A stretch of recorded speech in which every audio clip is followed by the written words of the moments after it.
Pourquoi ce serait de ma faute si on a failli être en retard? Mon rendez-vous a pris plus de temps prévu, d'accord. Elle n'avait qu'à pas passer une demi-heure dans la salle de bain. Puis encore heureux que j'ai pris le périph'.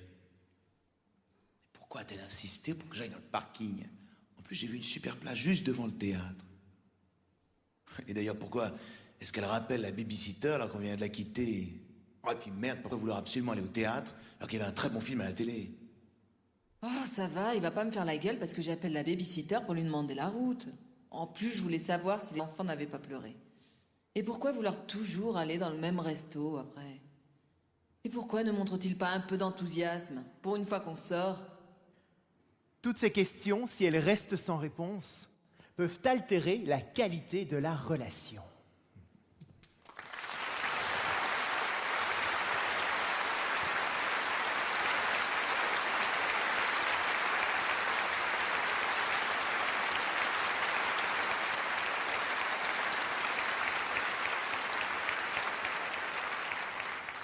C'est la raison pour laquelle le ministère de l'Éducation nationale a été très enthousiasmé par mon idée d'inclure dans le programme un cours d'éducation sur la relation entre hommes et femmes, qui n'est pas que sexuelle.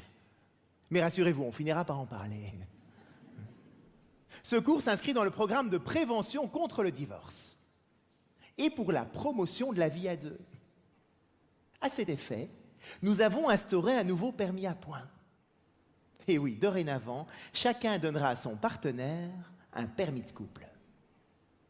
Mais pas un permis pour se retirer des points, à chaque infraction des points en moins, comme le permis de conduire. Non, ça vous le faites déjà depuis des années. Vous n'avez pas attendu le permis pour ça.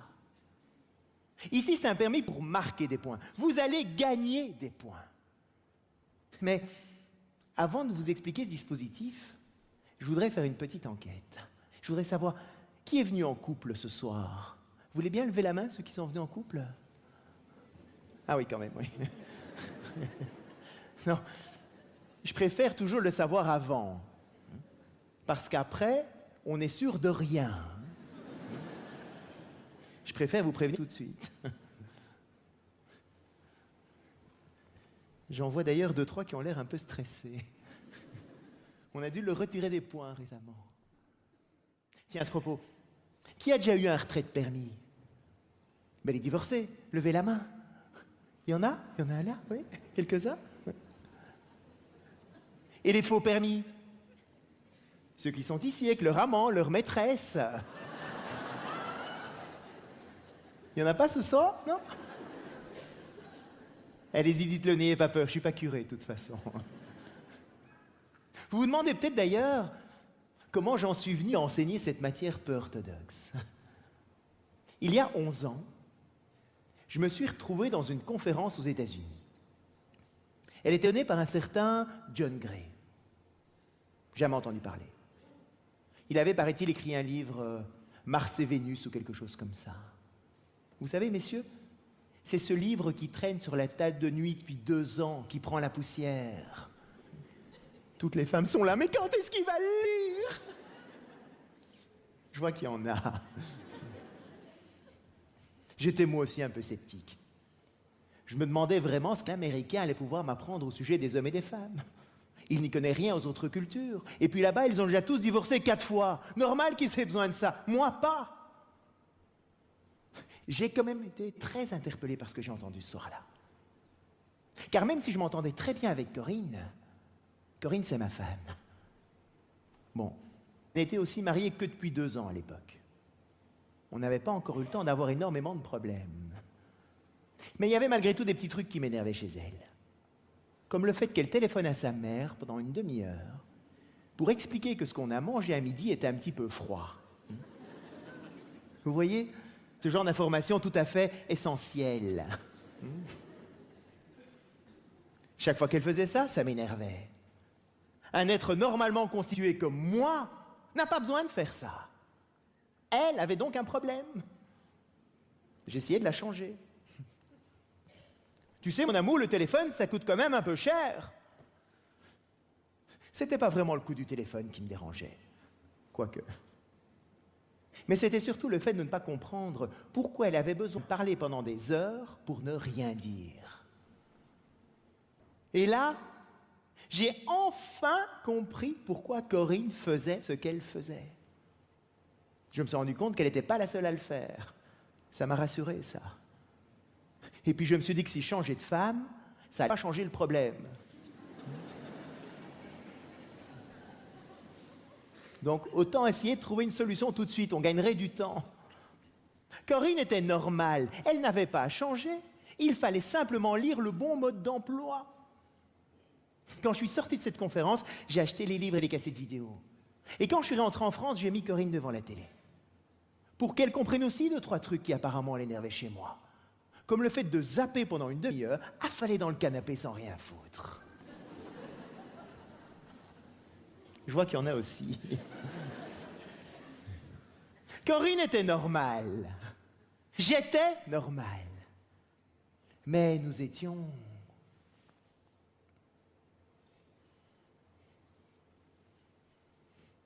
différents. C'était une vraie révélation pour moi. Il fallait que j'en parle. Oui, car dans ce domaine, mon père est un peu un pionnier, un précurseur, un visionnaire. Il a quitté ma mère à ma naissance pour partir avec une de ses collaboratrices.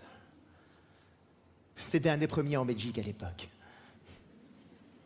Bon, depuis, il a beaucoup de disciples. Mais vous n'allez peut-être pas me croire.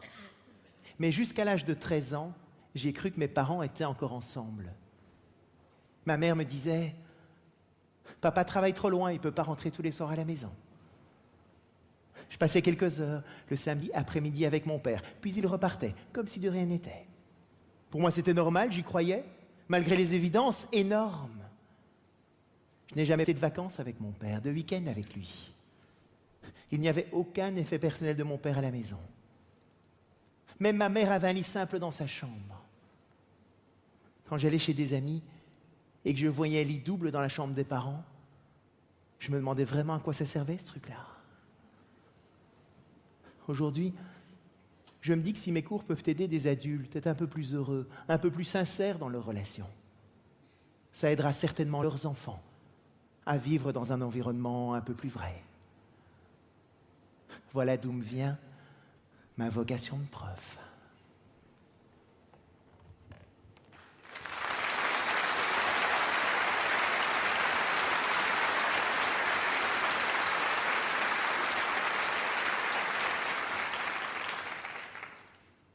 Nous sommes donc différents, vous suivez bien. Bien sûr, j'avais déjà remarqué quelques différences entre mes femmes, notamment au niveau physique. Ce qui n'était d'ailleurs pas pour me déplaire. Mais je n'avais jamais réellement pris conscience qu'on ne fonctionnait pas de la même manière. Peut-être parce qu'au début de la relation, ces différences n'apparaissent pas. Nous parlons la même langue. Monsieur est tout amoureux. Il ose se promener dans la rue avec un bouquet de fleurs. Il prend une douche avant de venir vous chercher, mesdames, et met ses plus beaux vêtements. Il s'organise pour arriver à l'heure. Et si jamais il est coincé dans un embouteillage, il vous appelle pour dire qu'il va avoir quelques minutes de retard.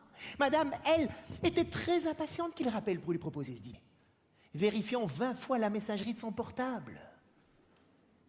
Elle n'utilise plus jamais les ascenseurs et ne prend que les escaliers pour ne passer une seule minute hors zone.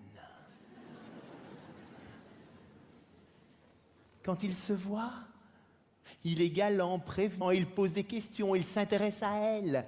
Madame, elle, lui montre qu'elle est ravie d'être là. Ne fait aucune remarque sur le restaurant, ni sur la place de parking qu'il a choisie. Et il reste même, chose extrêmement rare, de bonne humeur toute la soirée.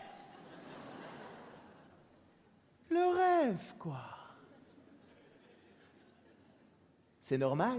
Au début, on montre toujours l'appartement témoin.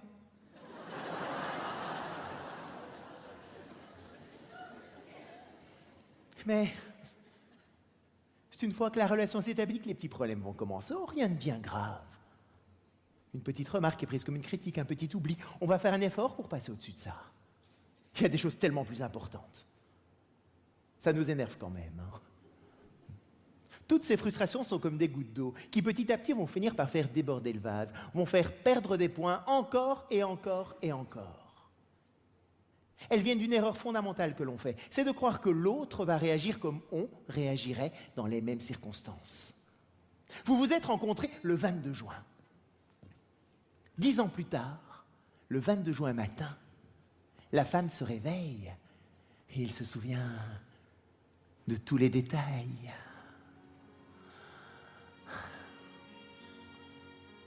C'est à 9h22.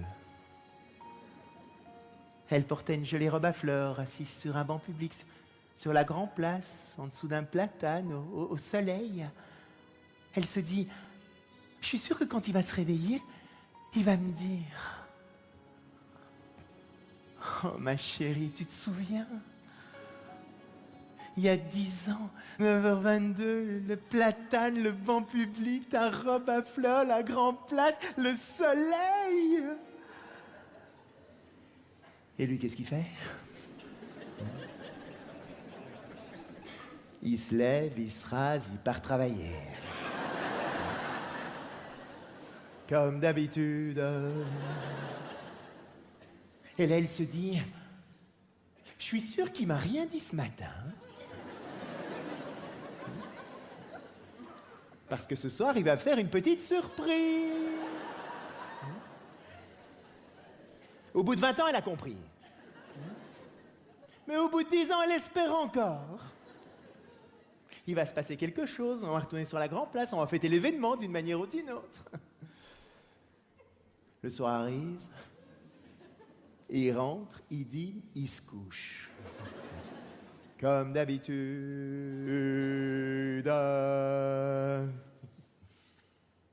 Et là, elle se dit, voilà la preuve qu'il m'aime plus, salaud-là. Parce que s'il m'aimait, il se serait souvenu qu'aujourd'hui, il y a 10 ans qu'on s'est rencontrés pour la première fois. Ça, c'est vrai dans la logique féminine. Sur Vénus. C'est pas spécialement vrai dans la logique masculine. Sur Mars. Alors, il faut comprendre, messieurs, pourquoi c'est important de vous souvenir du 22 juin. Enfin, pas du 22 juin. Il n'y a rien le 22 juin, messieurs. C'est juste un exemple, hein, d'accord? Non, parce que j'en vois 2-3 qui sont là. Tiens, c'était quand la date de notre première rencontre?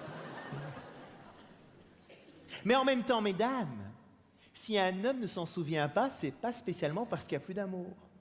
C'est parce qu'on est différents. On part en week-end chez nos amis Jacques et Martine. On a décidé qu'on partait le samedi matin à 8h. Samedi matin, 8h moins 2. L'homme est dans la voiture.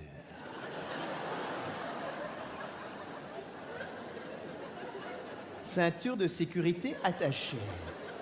Rétroviseur réglé. Il est prêt.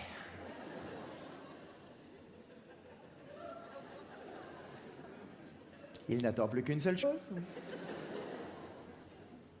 Sa femme. Elle arrive à 8h10, n'a pas le temps de fermer la portière de la voiture que les pneus crissent sur le gravier. Mesdames, il y a une chose qui est extrêmement importante pour un homme quand il prend le volant. C'est sa moyenne horaire. Il est impératif qu'il mette le moins de temps possible pour arriver à destination. Parce qu'à l'arrivée, il va retrouver son copain Jacques, qui va lui poser la question. À votre avis? Combien de temps tu as mis?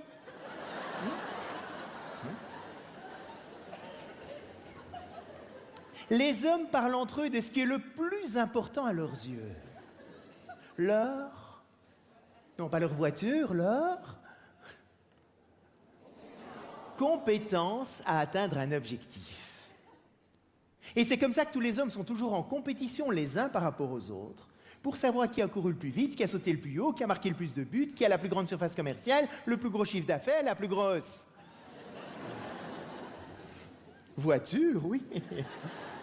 Quoi d'autre? Tout ce genre de conversation est assez étrange pour une femme. Parce que pour elle, ce qui est avant tout important, c'est la qualité de la relation. Et c'est comme ça que Martine va plutôt poser ce type de questions. Comment s'est passé le voyage? Est-ce qu'il était de bonne humeur? De quoi est-ce que vous avez parlé dans la voiture? Est-ce que vous vous êtes arrêté pour manger quelque part? Est-ce que c'était bon? Est-ce qu'il a fait beau? Comment ça s'est passé? Et c'est comme ça qu'on peut comprendre que quand deux femmes se rencontrent, au bout de 5 minutes, elles connaissent le nom des enfants, ce qu'elles aiment bien, ce qu'elles n'aiment pas, ce qu'elles ont mangé la veille. Elles vont partager un ressenti, des émotions. Et le plus extraordinaire, c'est qu'elles vont retenir toutes ces informations.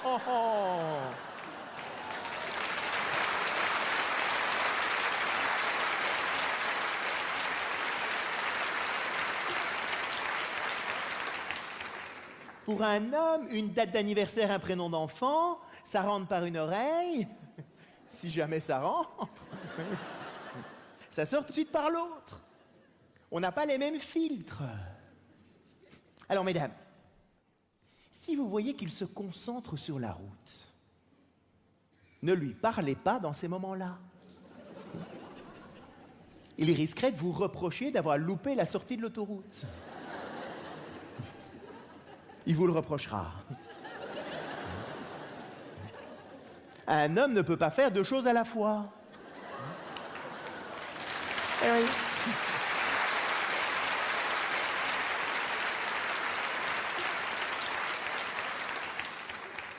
Soit il se concentre sur la route, soit il vous écoute. Il ne peut pas faire les 2 choses en même temps. Il est très séquentiel. Il n'ouvre qu'un seul dossier à la fois. Une femme demande à un homme de faire quelque chose. L'homme le fait. Ça arrive, ça, mesdames. Hein? Parfois. Et pendant qu'il le fait, elle demande autre chose.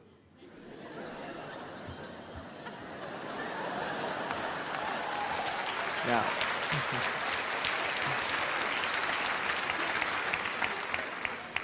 Il y a un bug. On va résister. Et bien souvent, les femmes, à ce moment-là, se disent « Mais voilà la preuve qu'il ne veut pas m'aider. » Mesdames, c'est pas qu'on ne veut pas vous aider, c'est que c'est pas le bon moment de nous le demander. Parce qu'étant déjà dans un dossier, il faut qu'on ferme le dossier, qu'on en ouvre un autre. Ça demande une certaine gestion de fichiers. Un jour, une femme me dit « Ah, ça me rassure de savoir qu'il n'y a pas que mon mari qui est comme ça. J'ai un peu mal au dos. Et généralement, c'est lui qui monte l'aspirateur qu'on range au premier étage de la maison. Mais l'aspirateur peut être au pied de l'escalier. Il peut monter 5 fois en passant à côté de l'aspirateur sans le prendre. Chaque fois qu'elle voyait ça, 2 points en moins. Évidemment, il l'a vu et il fait exprès de ne pas le monter juste pour m'embêter. Alors qu'en fait, mesdames, c'est pas ça du tout. Pourquoi est-ce qu'il ne montait pas l'aspirateur? Parce qu'il montait pour aller se coucher.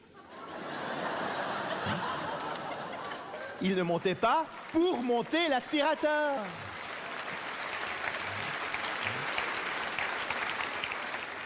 On est extrêmement séquentiel.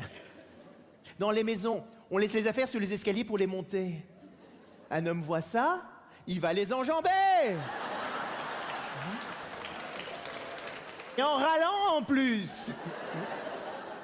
On est en train de lui mettre des bâtons dans les roues. Mon objectif, c'est d'aller là et on veut me retarder.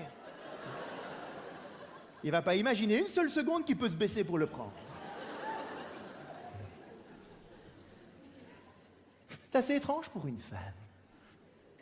Parce qu'elle est là, 10 dossiers ouverts en permanence. Elle est multitâche.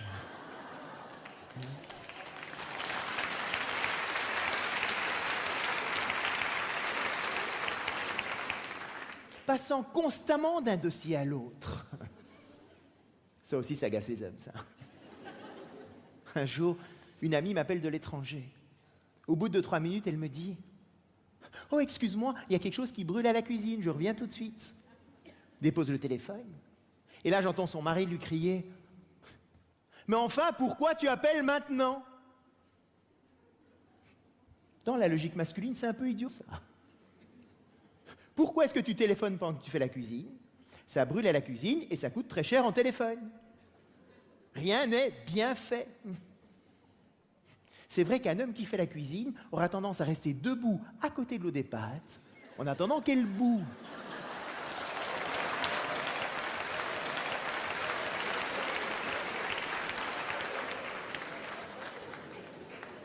C'est vrai que ça va peut-être pas la faire bouillir plus vite. Mais à ça, les hommes répondent « Oui, mais au moins, je suis sûr qu'il y aura encore de l'eau dans la casserole. » Parce que le côté féminin, je mets de l'eau, je m'occupe des enfants, je prépare la réunion du lendemain, je reviens, oh, il n'y a plus d'eau. Ou les pâtes sont un peu cuites. Alors, mesdames, si vous voyez aussi qu'il est perdu en voiture, ne lui suggérez pas de demander son chemin. Il prend ça comme une insulte. Un homme ne se perd jamais.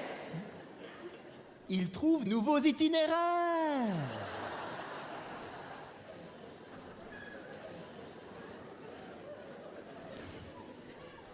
De manière générale, un homme n'aime pas trop parler de ses problèmes. Parce que pour lui, parler d'un problème, c'est montrer son incompétence à le résoudre. Or, comme il se définit par sa compétence, il préfère donc résoudre ses problèmes tout seul. Mais bon, s'il est vraiment paumé, il peut parfois se résigner et demander son chemin. C'est pas évident. Ça lui arrache la gorge. Et d'ailleurs, mesdames, si vous êtes dans la voiture, il va vous dire « Demande-toi ».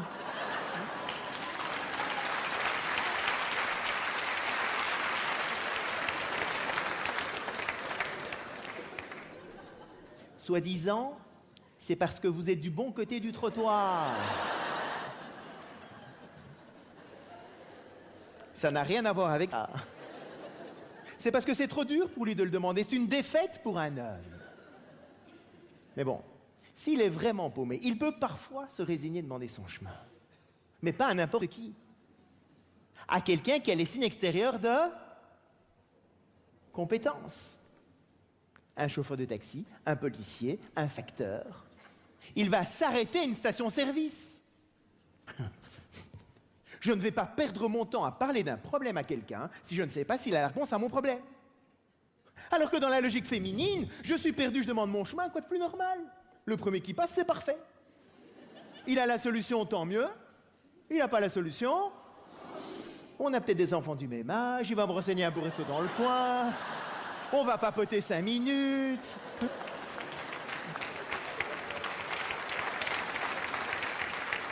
On s'est bien amusé. Et tu lui as demandé le chemin? Oh non, j'ai oublié!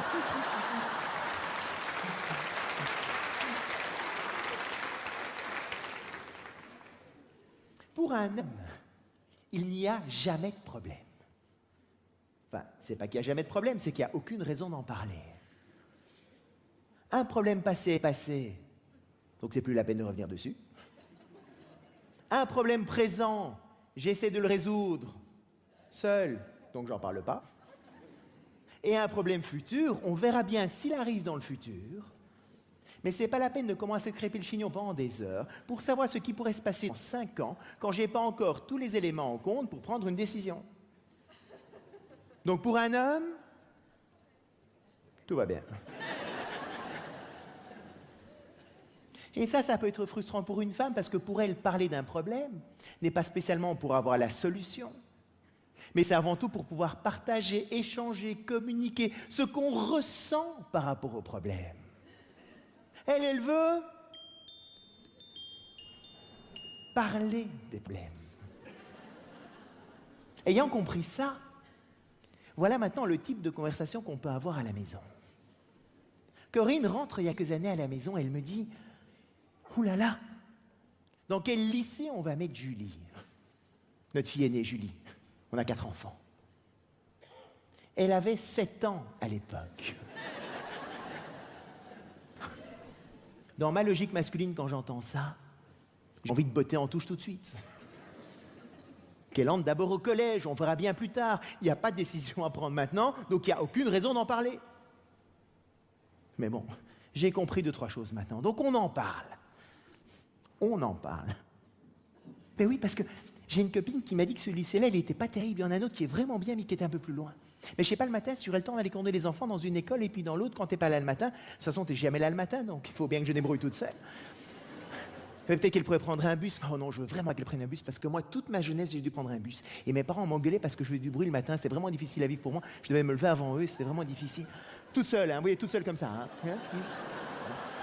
Donc ça, je veux vraiment pas imposer à Julie. Mais peut-être qu'on pourrait déménager, comme ça on sera entre les 2 écoles. Ben, allons-y, déménageons demain, évidemment. Oui, mais si on déménage, peut-être qu'on pourrait rentrer en Belgique, parce que le système scolaire est quand même moins basé sur la compétition qu'en France, ou les États-Unis. Ce serait quand même sympa d'aller habiter quelques années aux États-Unis. Et j'ai une copine qui m'a dit qu'en Australie, le système scolaire est fabuleux. Quoi, elle t'a dit ça? Mais oui, ils font du sport à l'école l'après-midi, le respect du rythme de l'enfant, la manière dont ils apprennent, la gestion des conflits, c'est vraiment génial tout ce qu'ils font. On fait le tour de la Terre comme ça pendant 10 minutes. Et puis au bout de 10 minutes, elle me dit « Oh, mais de toute façon, il n'y a pas de décision à prendre maintenant. »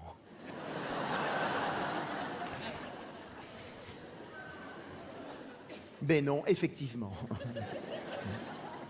Et de nouveau, dans ma logique masculine, ce que j'ai envie de lui dire à ce moment-là, c'est « Tu sais, ça j'aurais pu te dire il y a 10 minutes. Ça nous aurait évité de perdre notre temps. » Dans la logique féminine, on n'a pas du tout perdu notre temps. On a partagé, échangé, communiqué.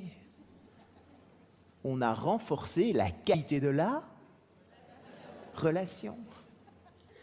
Ce qui peut apparaître comme une perte de temps pour un homme n'est absolument pas une perte de temps pour une femme. Et vice-versa. Ce qui peut apparaître comme une perte de temps pour une femme, c'est de tourner pendant 3/4 d'heure autour de l'église plutôt que de s'arrêter et demander son chemin. C'est pas faux non plus. Alors, les mots qu'on utilise sont les mêmes. Mais la signification leur donne n'est pas la même du tout. Le côté masculin, quand il parle, est plutôt dans le rationnel. Alors que le côté féminin, lui, quand il parle, est plutôt dans... Non, pas les rationnels, non, non. L'émotionnel. Les hommes ne voient pas toujours la différence. Hein. C'est vrai, non?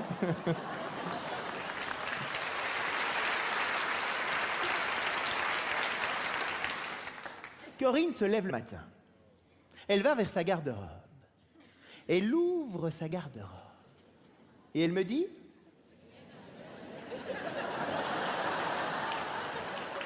J'ai rien à me mettre. Chez vous aussi? Moi, avant, quand j'entendais ça, je me disais, mais pourquoi elle me ment? Parce que pour moi, j'ai rien à me mettre, ça veut dire, il n'y a pas de vêtements dans ma garde-robe.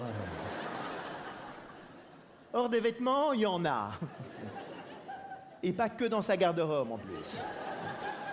Il y en a à la cave, au grenier, en haut, en bas, à gauche, à droite, il y en a partout. Mais c'est pas vrai ce que tu me dis. Regarde, ta garde-robe est pleine. Mais puisque je te dis que j'ai rien à me mettre, c'est que j'ai rien à me mettre. On part travailler, on oublie, c'est pas grave. 2 points en moins. 3. Ce que j'ai compris maintenant, c'est que quand on me dit j'ai rien à me mettre, elle ne me dit pas il n'y a pas de vêtements dans ma garde-robe. Ce qu'il faut que vous sachiez, messieurs, c'est que quand une femme s'habille, ce qu'elle recherche, c'est que les vêtements qu'elle porte correspondent à l'humeur dans laquelle elle est.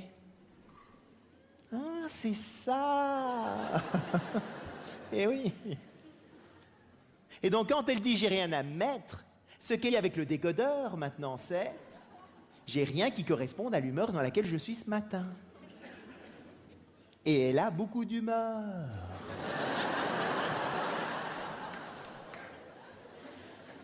Bon, je sais, c'est un peu facile. Mais c'est comme ça qu'on peut comprendre pourquoi une femme peut prendre plus que nécessaire quand on part en week-end, en vacances. Moi, je pars 2 jours, je prends 2 mises, efficaces. Ça marche pas dans l'esprit féminin parce que je sais pas le temps qu'il va faire, les gens qu'on va rencontrer, les circonstances, si le restaurant dans lequel on va aller va être plus ou moins chic. C'est pas qu'elle va tout mettre. Mais il faut qu'elle puisse avoir le choix au moment où elle devra prendre une décision.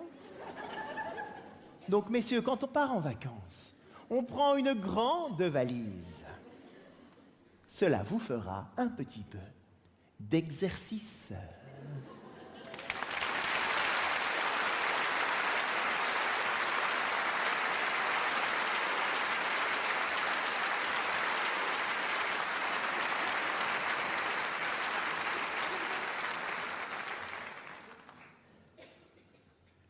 Nous allons maintenant aborder une différence essentielle dans cette relation entre un homme et une femme. On ne se sent pas aimé pour les mêmes raisons. Avant, quand je partais en déplacement professionnel, Corinne me posait plein de petites questions sur mon voyage. À quelle heure est ton avion? À quelle heure est-ce que tu dois arriver à l'aéroport? Est-ce que tu as assez de temps pour ta correspondance et ton passeport et ton hôtel et ton ci et ton là? Chaque fois qu'elle me posait toutes ces questions, mon sentiment, c'était au mieux de l'indifférence, mais plutôt de l'agacement. Je me sentais attaqué dans ma compétence à être capable d'organiser mes voyages tout seul. Et moi, comment je faisais? Au revoir, mon amour.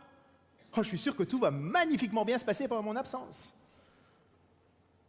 Plus tard, elle m'a dit aussi, tu sais, quand tu partais comme ça, moi aussi, mon sentiment, c'était au mieux de l'indifférence, mais plutôt de l'agacement. Elle se disait, ben, c'est facile pour lui. Il part, il me laisse mon travail, la maison, les enfants, son chien. Oui, j'ai eu un Saint-Bernard un peu avant de la rencontrer. Elle l'avait adopté, mais quand elle était fâchée, c'était encore mon chien. Il s'en fout. Elle ne ressentait pas d'amour non plus là-dedans. Et quand c'était elle qui partait, c'était exactement la même chose. J'étais frustré par toutes les questions qu'elle me posait sur ce que j'allais faire avec les enfants pendant son absence. Et elle pensait que j'étais fâché qu'elle parte parce que je ne lui posais aucune question sur son voyage. Sans nous en rendre compte, on faisait l'erreur de donner à l'autre ce qu'on aurait bien aimé recevoir. L'homme, pour se sentir aimé, a avant tout besoin de ressentir de la confiance. Alors qu'une femme, elle, a avant tout besoin de recevoir des attentions. Corinne, à travers toutes les petites questions qu'elle me posait, c'était plein de petites attentions, plein de manières de montrer tout l'amour qu'elle a pour moi. Et moi, qu'est-ce que je faisais? Je lui donnais la meilleure preuve d'amour que je connaissais. Je lui faisais totalement confiance qu'elle était suffisamment grande, dynamique, organisée, débrouillarde pour pouvoir se passer de moi pendant 3 jours. Le problème de ça, c'est que Corinne peut me faire des couches et des couches d'attention. Je m'en fous. Enfin, je les prends, c'est pas désagréable. Mais c'est pas ça qui est réellement motivant pour moi. Et moi, je peux lui faire confiance, confiance, confiance, confiance. S'en fout complètement aussi. Et c'est là où on peut sortir tous les deux épuisés, en ayant l'impression d'avoir été extraordinaire envers l'autre et de ne rien avoir reçu en retour. Et on se retire point, encore et encore et encore.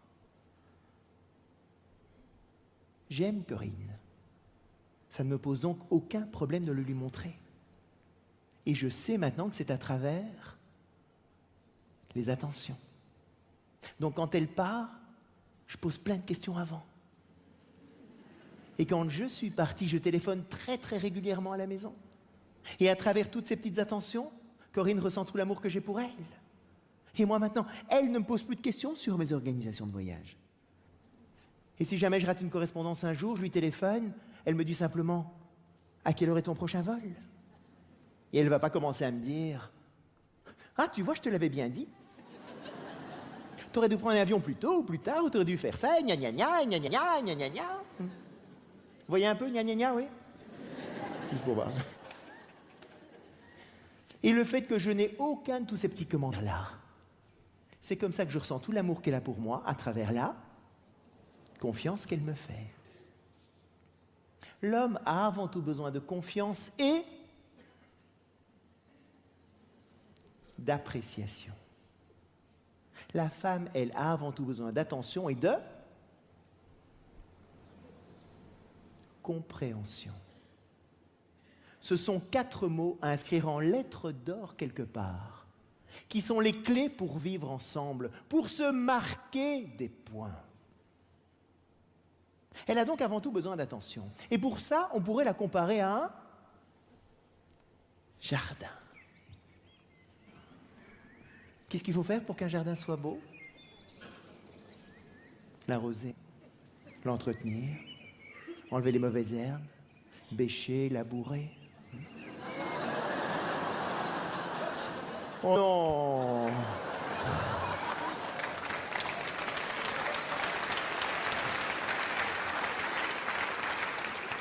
Quel esprit mal tourné! Quand est-ce qu'il faut entretenir le jardin? Non, pas qu'au printemps. Tout le temps. Est-ce que c'est fini un jour? Jamais. Eh bien, messieurs, pour qu'une relation fonctionne bien, une femme a besoin d'avoir des preuves quotidiennes qu'elle est la plus importante dans votre vie. Et ça, ce n'est jamais acquis une fois pour toutes. Or, qu'est-ce qui se passe au début de la relation? L'homme, c'est le prince charmant, grand, beau et fort, qui veut vous montrer, mesdames, comme il est amoureux de vous. Il multiplie naturellement toutes les petites attentions. Il est galant, prévenant, il ouvre la portière, il propose des sorties. Vous vous souvenez? Normal, au début, il est à un entretien d'embauche.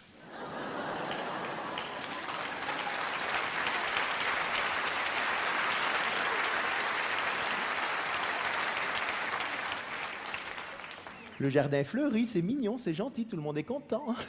Puis à un moment donné, un engagement est pris d'une manière ou d'une autre. Et à ce moment-là, l'homme se dit « Ok, objectif atteint.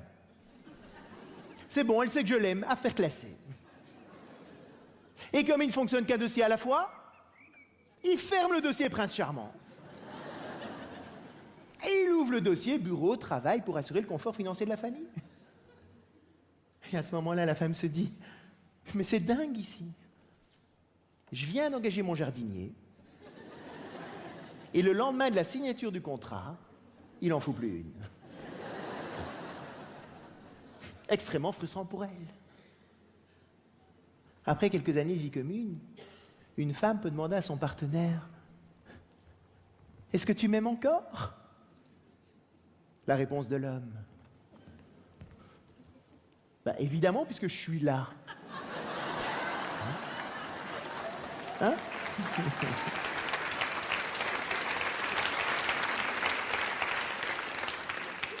Et puis je te l'ai dit il y a 5 ans que je t'aimais, tu te souviens?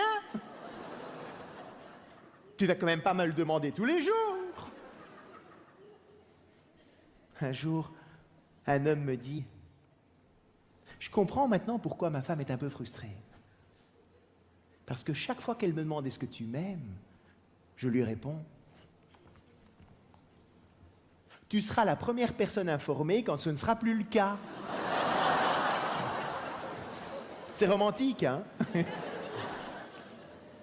Si je suis là, c'est que je t'aime. Arrête de te poser la question. Tu devrais le savoir une fois pour toutes. Messieurs, elle ne le saura jamais une fois pour toutes.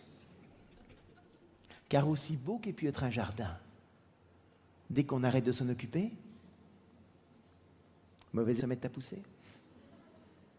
Alors là, j'entends 2, 3 hommes se dire « Je savais qu'il y avait un piège en venant ici ce soir. »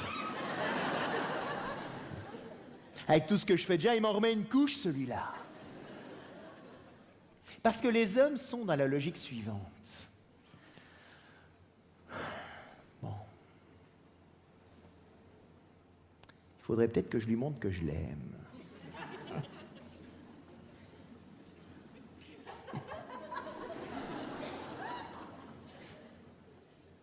Comment est-ce que je vais bien pouvoir faire ça?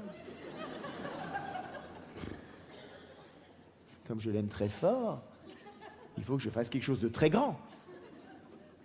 Si je faisais un petit geste, ça veut dire que je l'aime un peu. Non, non, non, il faut que je fasse quelque chose à la taille de l'amour que j'ai pour elle. Ouais, mais qu'est-ce que je pourrais faire de plus que ce que j'ai déjà fait? On habite ensemble, on s'est mariés, on a des enfants, on a peut-être acheté une maison ou un appartement. Qu'est-ce que je pourrais faire de plus que ça?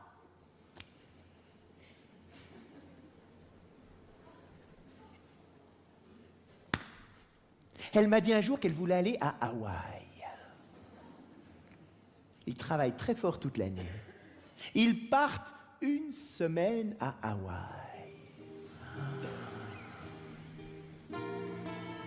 La plage, l'océan, les palmiers, les cocotiers. Magnifique hôtel. Le voyage de rêve. Mais le lendemain du retour d'Hawaï, la femme est là. Est-ce que tu m'aimes? Hey, oh, oh, oh, oh, oh. Une semaine à Hawaï, tu pourrais me laisser 2-3 jours de répit quand même.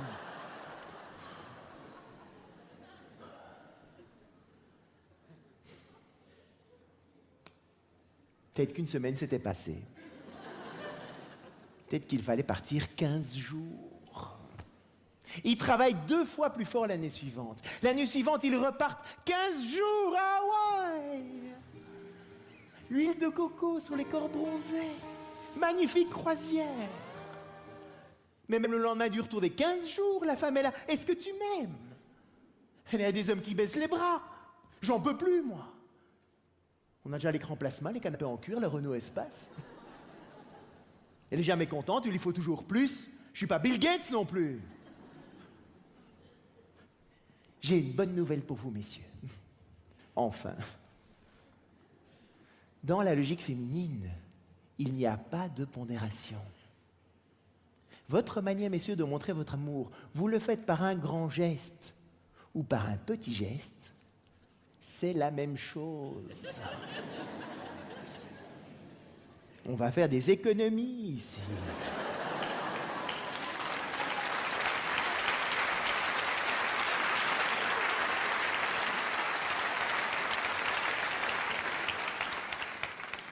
Et c'est comme ça notamment que j'ai commencé à comprendre l'intérêt d'un bouquet de fleurs. Moi, avant, je me disais, à quoi ça sert d'aller offrir un bouquet de fleurs quand de toute façon, dans une semaine, il sera fané, il faudra le foutre à la poubelle. Autant mettre 30 € directement à la poubelle. Ce que j'ai compris maintenant, c'est que l'intérêt du bouquet de fleurs, justement, c'est qu'il fane. Ce qui veut dire que rien n'est jamais acquis une fois pour toutes, que c'est toujours à renouveler. Et c'est comme ça que dans l'esprit féminin, recevoir des fleurs coupées ou recevoir des fleurs en pot, ça n'a rien à voir. Les fleurs en pot, c'est « Tiens, le problème est réglé pour 6 mois. » Alors, je ne vous raconte pas les fleurs en plastique. Il y en a qui ont déjà essayé. Toi? Alors, toutes ces attentions, messieurs, ne se résument évidemment pas qu'à des cadeaux. Ce sont tous ces petits gestes du quotidien que vous pouvez avoir. Par exemple, quand vous rentrez chez vous le soir, si votre partenaire est là, cherchez-la et prenez-la dans vos bras avant de faire quoi que ce soit d'autre. Moi, avant, ma logique était la suivante. Je rentrais, j'allais vite voir mon courrier, mes petits trucs, et débarrassé de ces détails, je gardais le meilleur pour la fin. J'embrassais Corinne. Elle ne le percevait pas du tout comme ça. Elle se disait, je passe après son courrier, tous ces petits trucs. Comment est-ce qu'une femme va savoir quelle est la plus importante dans votre vie, messieurs? Mais parce que vous allez d'abord vers elle. Un jour, une femme me dit, ce qui m'énerve, c'est que chaque soir, quand mon mari rentre, il dit d'abord bonjour au chien. Et le mari est à côté, il lui répond, ben oui, il court plus vite que toi.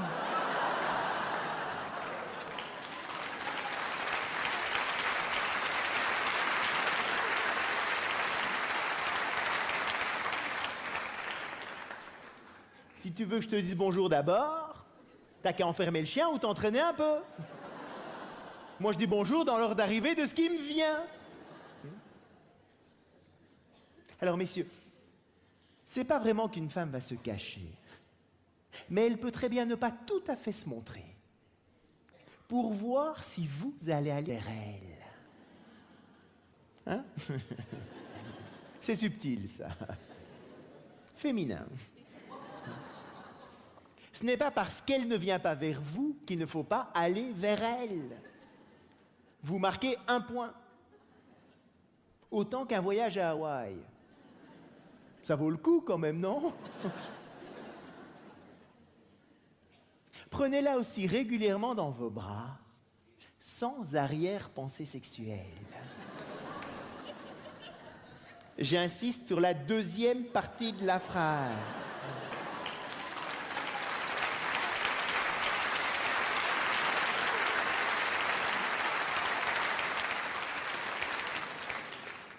Beaucoup de femmes se plaignent que leur partenaire ne la prend plus dans les bras que quand il a envie de faire l'amour. Et les hommes sont là. Ben oui. Pourquoi d'autre est-ce que je te prendrais dans les bras? Ils voient pas trop. Une femme a un besoin de contact physique non sexuel beaucoup plus important qu'un homme. Alors une autre forme extrêmement appréciée d'attention, messieurs, c'est la prévenance. Une femme espère secrètement que vous ferez les choses sans qu'elle ait à le demander. Oh.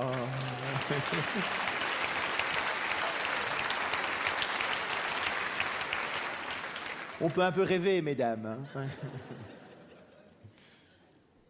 Une femme peut avoir des difficultés à demander. Si vous êtes capable, messieurs, d'anticiper les demandes, de ne pas attendre qu'elle demande pour faire les choses, vous marquerez un très, très grand nombre de points.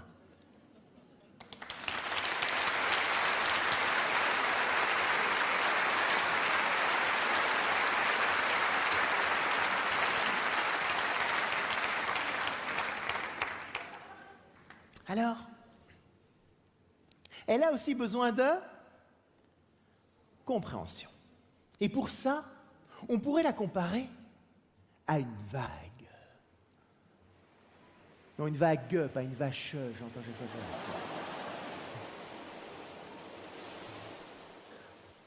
Parce qu'une vague, il y a des hauts et des bas. Dans les hauts, comment ça marche? Oh, la vie est belle, je t'aime, c'est merveilleux, qu'est-ce qu'on est bien ensemble, mais oui, je vais le faire, il n'y a pas de problème. Et puis, à un moment donné, et dans l'esprit masculin, sans aucune raison particulière, tout d'un coup, il n'y a plus rien qui va. Et comment est-ce qu'on va remarquer ce changement de cap, là, ce changement d'humeur? Bien, c'est à ce moment-là qu'une femme va commencer à parler de plein de problèmes et qu'elle va utiliser ce qu'un homme prend pour des exagérations. Elle va utiliser des mots comme toujours, jamais, personne, tout le monde. C'est toujours la même chose. Tu ne fais jamais rien. C'est moi qui fais. Personne ne m'aime. Ça n'ira jamais. Vous connaissez bien Volson, hein?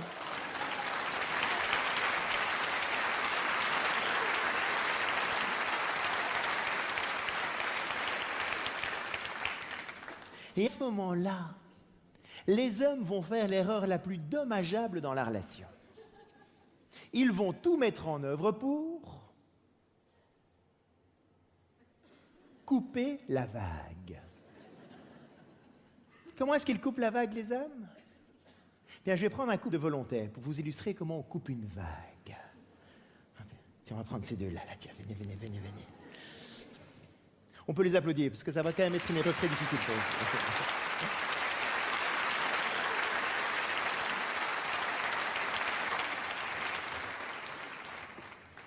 Bien, venez. Comment tu t'appelles?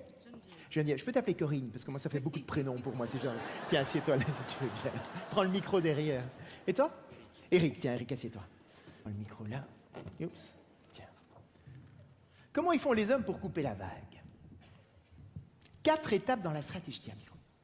4 étapes dans la stratégie masculine pour couper une vague. Vous allez voir, extrêmement codifié. Première étape, ils arrivent gentiment avec la solution au problème. Vas-y, tu commences à parler de tes problèmes. Vas-y, premier problème. J'en ai marre de mon boulot. Vas-y. Tu n'as qu'à chercher un autre travail. Il n'y a pas de problème, il n'y a que des solutions. Il n'y a qu'à, faucon, il suffit de... Deuxième étape, quand il voit que ça marche, Eric, c'est parce que toi, tu continues à parler de tous tes problèmes. Eric va alors utiliser des petits mots gentils et rassurants. Du genre... Ça ira mieux demain, ne t'en fais pas. Vois le côté positif des choses. Ce n'est pas si grave que ça. C'est dit sur un ton un peu mielleux, un peu paternaliste, un peu condescendant. Ça t'énerve. 2 fois plus. Troisième étape alors. Et après quelques années, il va tout de suite à la 3e étape. Il prend des raccourcis. Il l'engueule. C'est quoi ton problème? T'as tout pour être heureuse et tu ne l'es pas encore. Qu'est-ce qu'il te faut de plus? Tu es dépressif, cyclotimique? Tu dois avoir un problème? Va voir un médecin, va te faire soigner.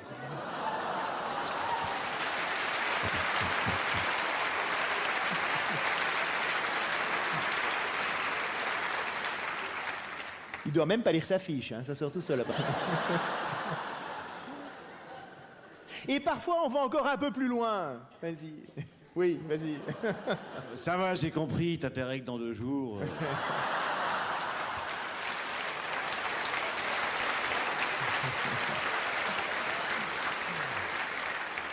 On n'est pas toujours très élégant ces moments-là.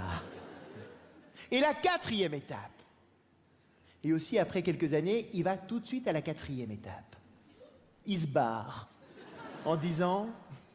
Si c'est pour me parler comme un chien, je préfère aller faire un tour dehors et je reviendrai quand tu seras calmé. Ouais, il va faire un tour dehors. Vas-y, merci.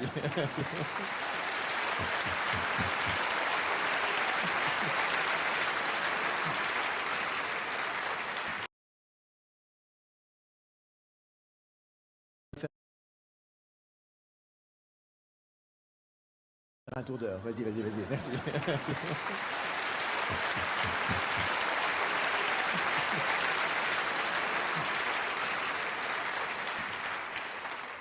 En fait, messieurs, aucune de ces stratégies ne fonctionne.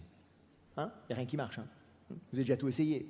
À l'endroit, à l'envers, en haut, en bas, rien ne fonctionne. Pourquoi? Parce que l'erreur est évitée à tout prix dans la relation. Il ne faut absolument pas couper la vague. Ce qu'il faut faire, c'est quoi?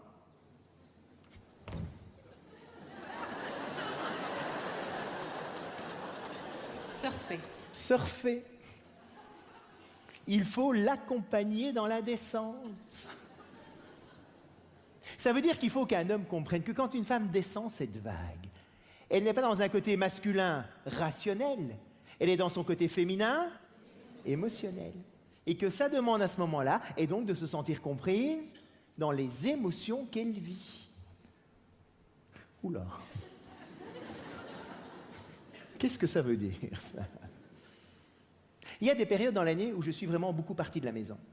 Dans ces moments-là, Corinne peut me dire quelque chose comme...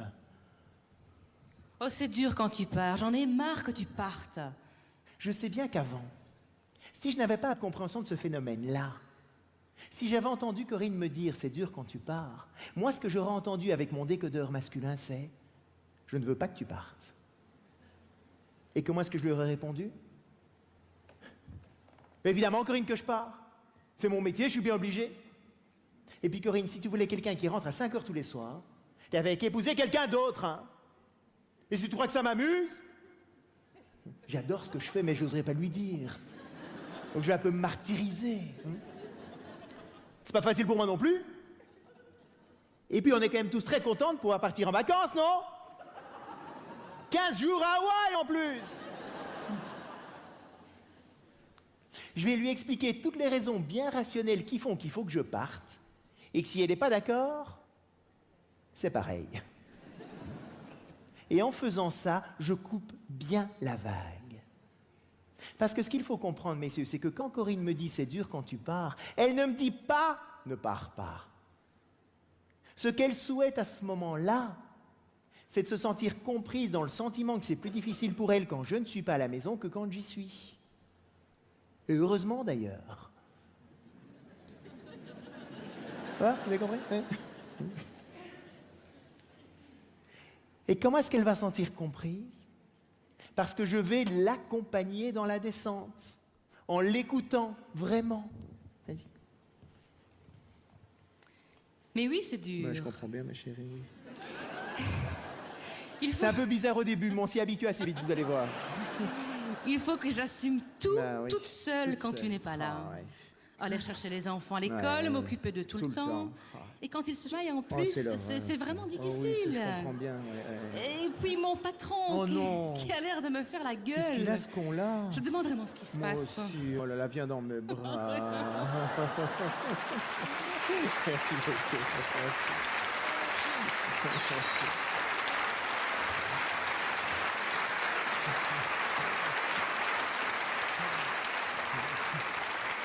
Alors, on rigole un peu maintenant. Mais dans ces moments-là, j'écoute vraiment Corinne. Je sais que c'est plus dur pour elle. Et la bonne nouvelle, messieurs, c'est qu'une fois qu'elle touche le fond, elle remonte. Toute seule. Et quand elle remonte, elle me dit « Oh, il n'y a pas de problème que tu partes, amuse-toi bien. »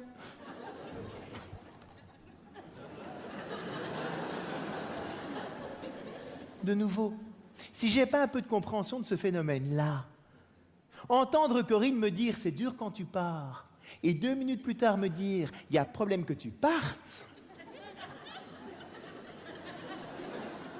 moi, je l'envoie à l'asile psychiatrique tout de suite. Dans ma logique masculine, c'est dire une chose et son contraire dans la même phrase. Est-ce que c'est dur ou est-ce que t'as pas de problème? Décide-toi, ça peut pas être les deux.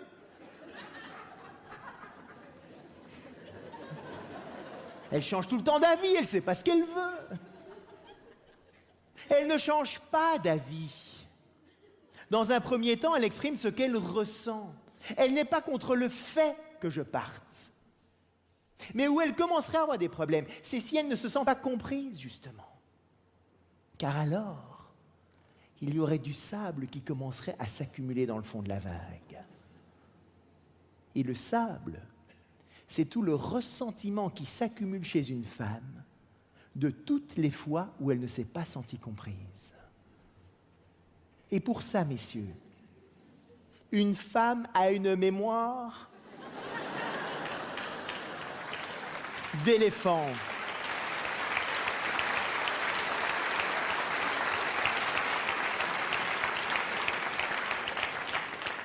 Elle se souvient tout.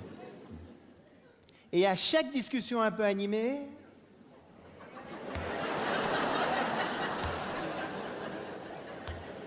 elle nous remet le couvert de tous ces vieux trucs. Eh bien, souvent à ce moment-là, les hommes sont totalement dénis par rapport à ça. Mais qu'est-ce que tu me racontes encore? Ça s'est passé il y a des années. On ne peut plus rien y faire, donc il n'y a plus aucune raison d'en parler. Elle en reparlera. Jusqu'à ce qu'elle se sente enfin comprise dans l'émotion engendrée par ce qui s'est passé. Même si c'était il y a des années. Alors pourquoi les hommes font cette erreur systématique de couper la vague? Eh bien parce que l'homme, c'est le prince charmant, qui imagine, mesdames, qu'un jour, vous allez être heureuse. Tout le temps comme ça. Avec tout ce qu'il fait. Il n'y a pas de raison qu'il y ait des hauts et des bas. C'est le prince charmant idéal pour cette princesse. Messieurs, si vous voulez vivre avec quelqu'un comme ça,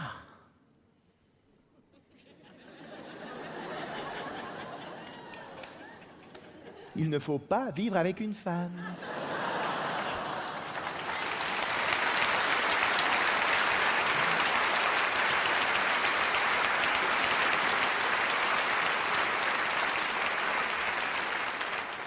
Désolé. Et même dans une relation homosexuelle, il y en a un qui est dans un côté plutôt féminin et un qui est dans un côté plutôt masculin. Vous n'y coupez pas. Vous pouvez vivre avec votre chien. Lui, il est content de vous voir, quelle que soit l'heure à laquelle vous rentrez. Bon, il n'y a pas que des avantages non plus. Mais ça, messieurs, c'est utopique. Mais beaucoup d'hommes sont dans cet imaginaire-là. Et ils vont alors faire l'erreur de prendre tout ce qu'une femme dit quand elle descend cette vague, personnellement, comme une critique, comme un reproche. Et ils vont donc évidemment vouloir se justifier. Mais non, je ne suis pas le salaud que tu es en train de décrire. Regarde, il y a ça et ça qui va bien. S'il te plaît, sois heureuse, il n'y a aucune raison que tu sois malheureuse. Et c'est là où c'est une clé dans la relation. Il faut véritablement qu'un homme comprenne que quand une femme descend cette vague, c'est comme du Canada Dry. Vous vous souvenez de la publicité Canada Dry il y a quelques années? Ça a le goût de l'alcool, l'odeur de l'alcool, les bulles de l'alcool, mais ce n'est pas de l'alcool. Eh bien, il faut qu'un homme sache que quand une femme descend cette vague, ça a le ton de la critique. Ça a les mots de la critique. Ça a tout d'une critique. Mais ce n'est pas une critique.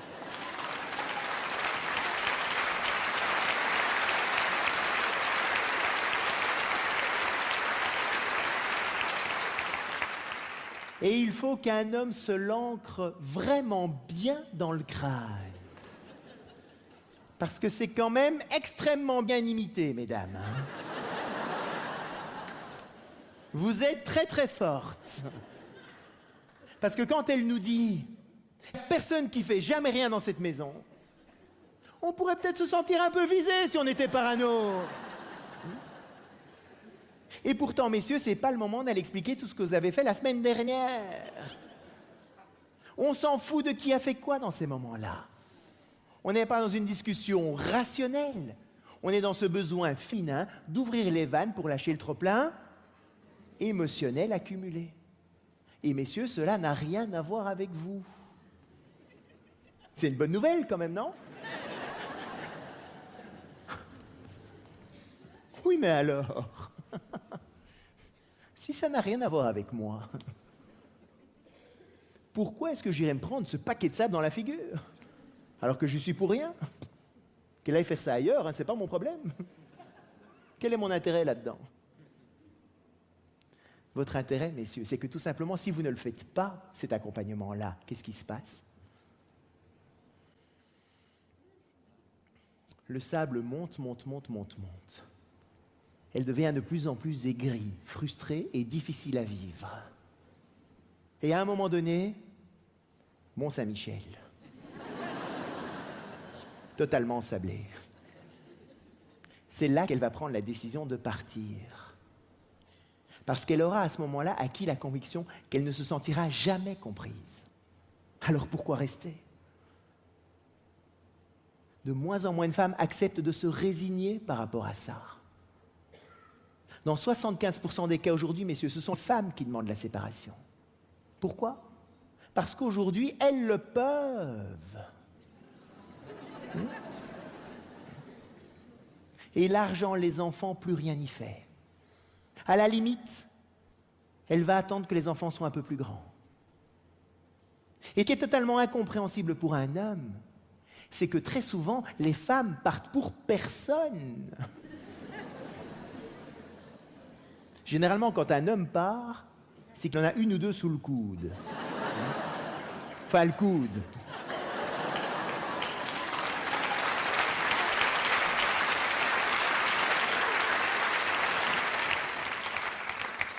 Mais une femme peut très bien partir pour personne. Et ça, c'est extrêmement déstabilisant pour un homme. Parce que le message que l'homme reçoit à ce moment-là, c'est « Tu es moins que rien. Je suis plus heureuse toute seule qu'avec toi. » Le prince charmant, à ce moment-là, il est à la cave. Alors que si vous l'accompagnez régulièrement dans la descente, si vous faites en sorte, messieurs, qu'il n'y ait pas de sable dans la vague, c'est quand elle remonte que vous allez le récupérer au centuple. Car alors là, amoureuse comme au premier jour, elle sera ravie de vous donner ce dont vous avez besoin. Donc, messieurs, en un mot, il faut draguer très régulièrement. Juste le sable, évidemment.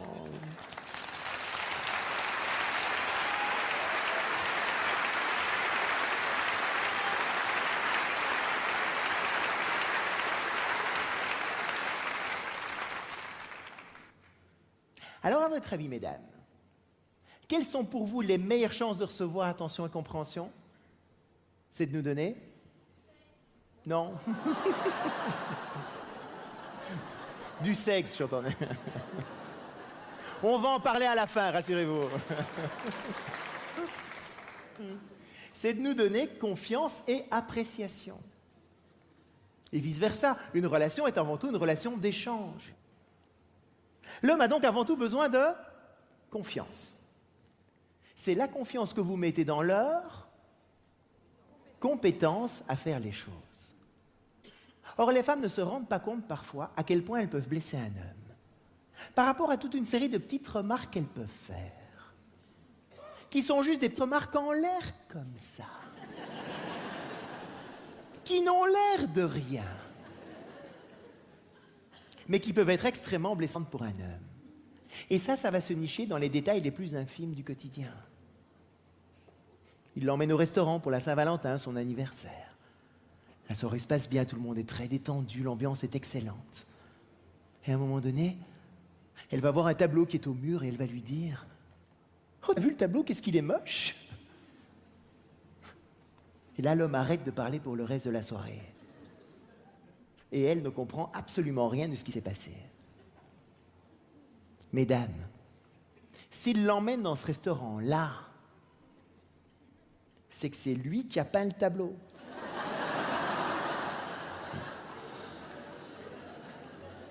C'est lui qui a fait toute la décoration d'intérieur.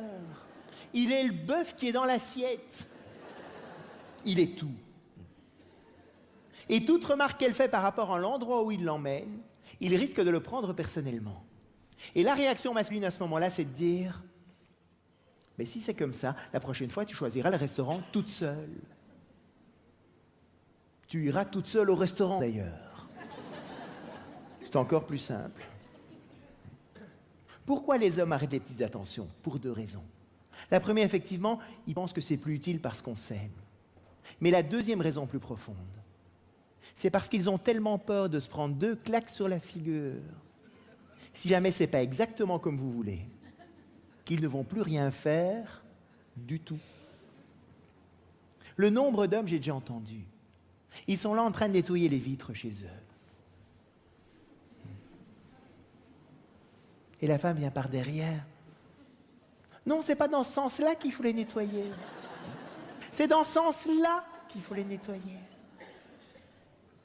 Oh, t'as oublié le petit coin là. Il va pas avoir tout ce qu'il a fait, juste le petit coin qu'il va faire. Garde-toi là et pas là, passe par là et pas par là, prends cette route et pas une autre. Tous ces commentaires-là, mesdames, totalement démotivants pour un homme.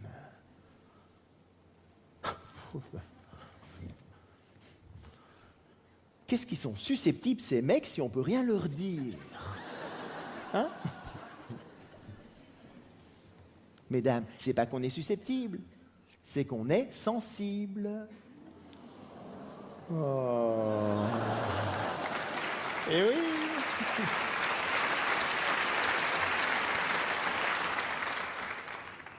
On est tout aussi sensibles les uns que les autres, mais pas pour les mêmes raisons. Quand est-ce qu'une femme est vite blessée? quand on coupe la vague, quand on critique ce qu'elle ressent. C'est normal, c'est comme ça qu'elle se définit. Un homme qui, lui, se définit avant tout par ce qu'il fait, ben c'est normal qu'il soit plus vite blessé quand on critique ce qu'il fait. Bien souvent, on a tendance à sous-estimer les blessures qu'on impose à l'autre, parce que si on nous le faisait, ça ne nous ferait pas grand-chose. Mais ce n'est pas parce que ça ne nous fait pas grand-chose que ça ne fait pas grand-chose à l'autre. Et en disant ça même, je ne suis pas en train de vous dire faites-le, ne le faites pas, vous faites ce que vous voulez. Mais ce que je veux vous dire, c'est que quand vous le faites, que vous le vouliez ou non, il y a des conséquences. On va en faire de moins en moins. Ce n'est pas votre intérêt, ni notre envie.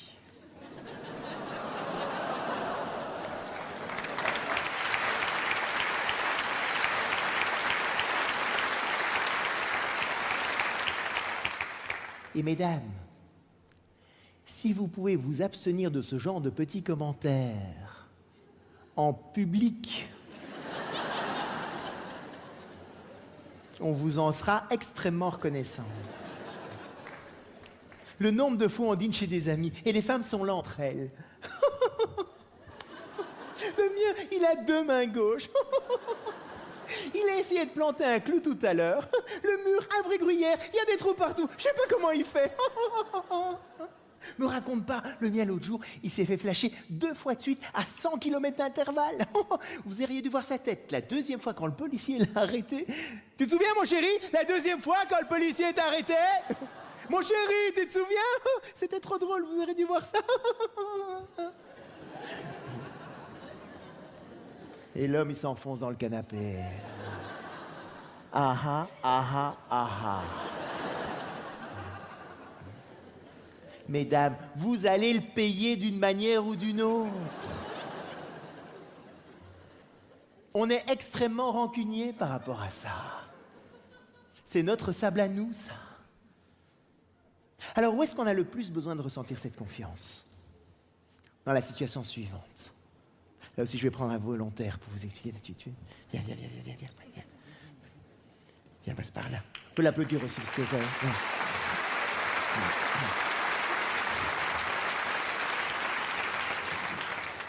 Viens, c'est toi.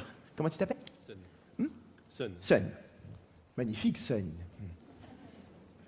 Sun rentre chez lui, le visage un peu fermé, il a l'air un peu tracassé. Tu peux faire ça un peu tracassé? C'est quoi?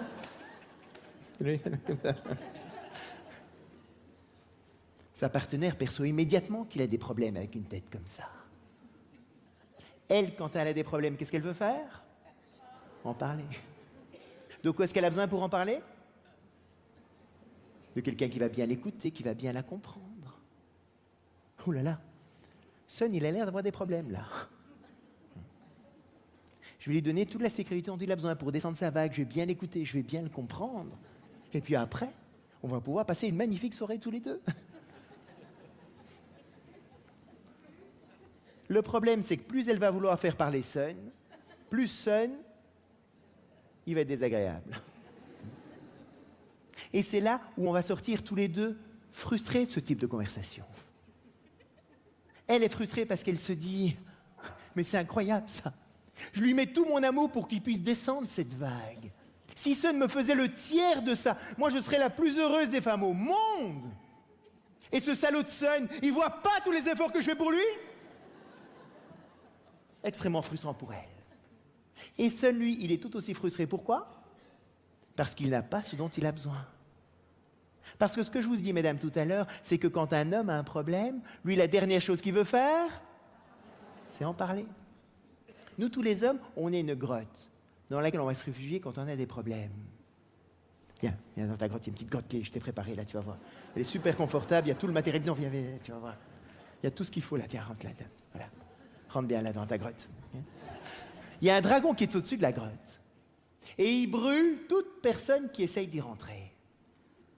Et les femmes, par amour, qu'est-ce qu'elles font? Elles prennent un bélier pour enfoncer la porte. Dis-moi ce qui va pas, Sun, parle-moi, il faut qu'on parle. Un dragon. Elles se font brûler par le dragon. À un moment-là, elle se dit, mais... va de plus en plus mal. Il faut absolument qu'il parle pour qu'il aille mieux. Et elles mettent une combinaison anti-feu et elles y retournent. Parle-moi, il faut qu'on parle.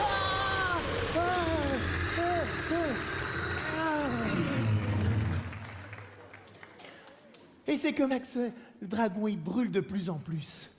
Et elle continue à jouer au pompier pyromane en rajoutant de l'huile sur le feu, en n'arrêtant pas de poser des questions.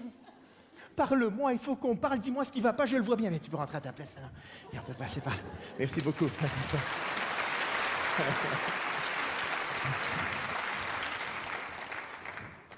Mesdames, le plus beau cadeau que vous pouvez faire à un homme, quand il est dans sa grotte, foutez-lui la paix. Laissez-le dans sa grotte. Alors, pourquoi est-ce que c'est tellement difficile à faire pour une femme, ça? Parce qu'elle peut mal interpréter le silence d'un homme. Pourquoi? Parce que quand deux copines ne se parlent pas, qu'est-ce que ça veut dire? Très fâché. Et donc les femmes se disent, mais qu'est-ce que j'ai bien pu faire pour qu'il soit tellement fâché contre moi qu'il ne veuille même plus me parler? Mesdames, quand un homme est dans sa grotte, cela n'a rien à voir avec vous. Et autant c'est fondamental pour un homme de comprendre que quand une femme descend cette vague, ça n'a rien à voir avec lui. C'est tout aussi fondamental pour une femme de comprendre que quand un homme est dans sa grotte, cela n'a rien à voir avec elle. Et pourtant, les apparences sont trompeuses. Sinon, ce serait un peu simple, on s'embêterait. Grand classique. Je suis dans ma grotte, fermée à clé, le dragon est là, tout est bien en place, je suis à la maison, je dis pas un mot. Le masque.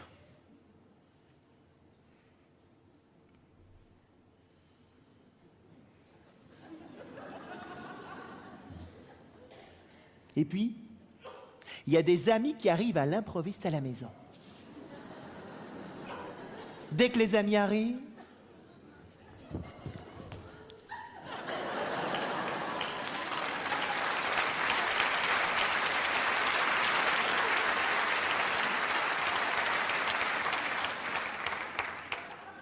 grand sourire, la banane. Comment ça va? Qu'est-ce que je suis content de vous voir? Je vais être tout mignon, adorable pendant 2 heures. Les amis n'ont même pas encore franchi le portail en partant.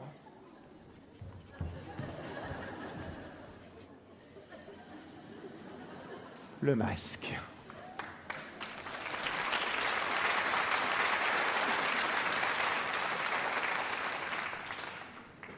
Et là, Corinne pourrait se dire...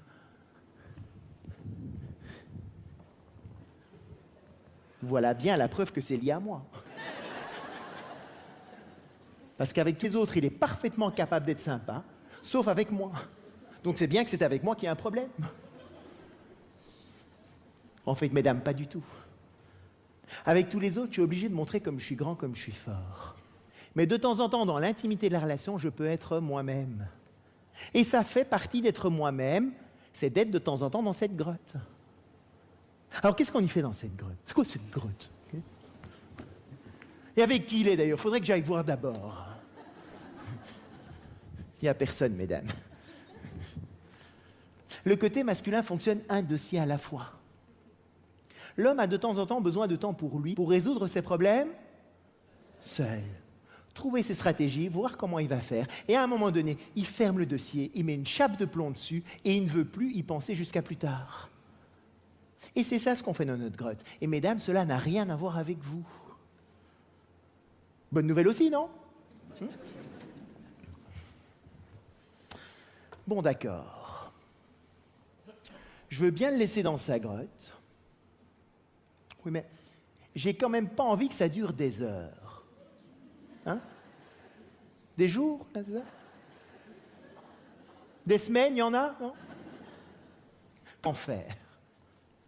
Bien, c'est tout simplement de ne pas l'attendre à la sortie avec un rouleau à pâtisserie. Et le rouleau à pâtisserie féminin, c'est quoi? Ah, tu m'as pas parlé pendant 2 heures. Eh bien, il faut que tu m'expliques pourquoi tu m'as pas parlé. Si t'étais comme ça, c'est qu'il y avait un problème, donc il faut qu'on en parle, sinon moi je ne peux pas être bien si je ne sais pas ce qui s'est passé. Or, comme tout le travail de l'homme dans sa grotte, c'est d'oublier ses problèmes, si quand il en ressort, il doit en parler, ça marche pas. Beaucoup d'hommes vont rester plus longtemps que prévu dans leur grotte, pas qu'ils y sont bien, mais tout simplement parce qu'ils peuvent pas sortir. Parce que vous êtes là avec le rouleau à pâtisserie.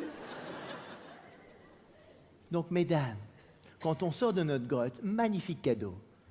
Pas de questions, pas de remarques, il n'y a jamais rien qui s'est passé. Tout le monde est d'excellente humeur. Oula.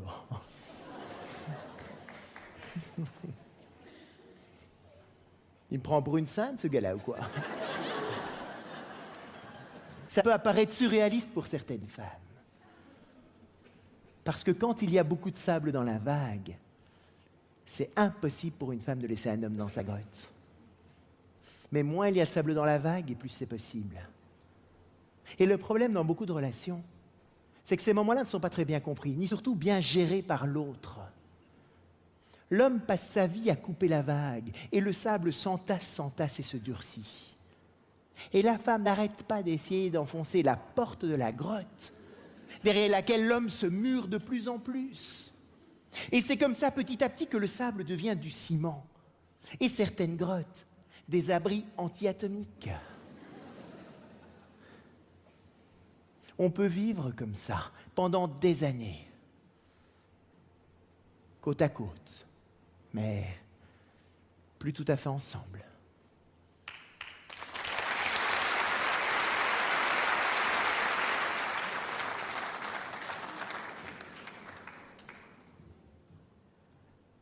Alors, l'homme a aussi besoin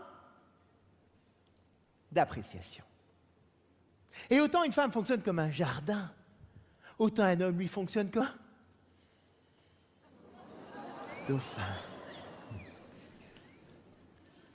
Vous savez comment on dresse ces dauphins pour qu'ils sautent dans les cerceaux? Vous savez comment on fait? On donne du poisson. Le dauphin va sauter pour montrer comme il est grand, comme il est fort, mais aussi parce que chaque fois qu'il saute, il a du poisson. Eh bien, mesdames, un homme, c'est exactement la même chose. Il saute, il saute, il saute, il saute. On va être ravis, mesdames, de faire tout ce que vous voulez, à partir du moment où, quand on le fait, on a du poisson. Et le poisson, c'est quoi? Non, c'est pas ce que vous pensez. Encore, vous êtes vraiment à l'esprit mal tourné. On va en parler, rassurez-vous. C'est tous ces petits mots du quotidien que vous pouvez nous dire. Oh, merci beaucoup. Oh, ça me fait tellement plaisir. Qu'est-ce que t'es fort. On l'adore, celle-là. Tu me rends tellement heureuse. Qu'est-ce que j'ai de la chance d'être avec un mec comme toi. Et mesdames, tous ces poissons-là, on n'en a jamais assez. Car autant un jardin n'est jamais entretenu une fois pour toutes, autant un dauphin, lui, n'est jamais rassasié. Et heureusement, sinon, qu'est-ce qu'on foutrait ensemble? Et mesdames, on a besoin de ce poisson-là, même si c'est normal qu'on le fasse.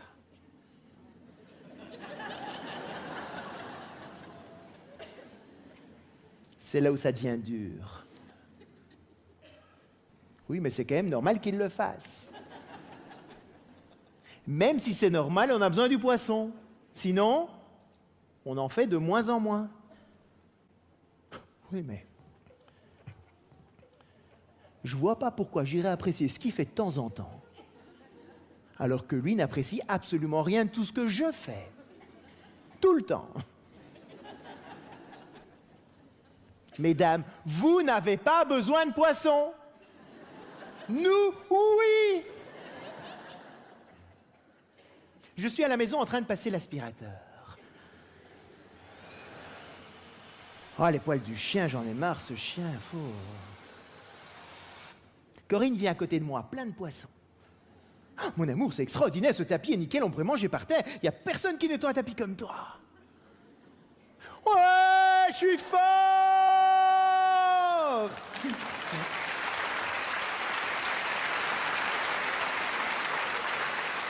J'aspire 2 fois plus fort.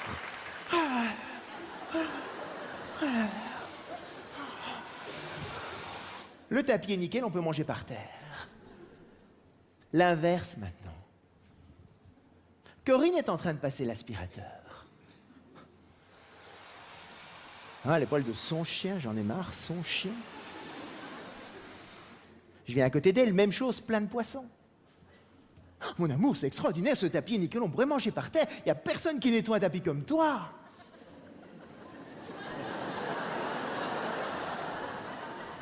Je me prends l'aspirateur dans la figure.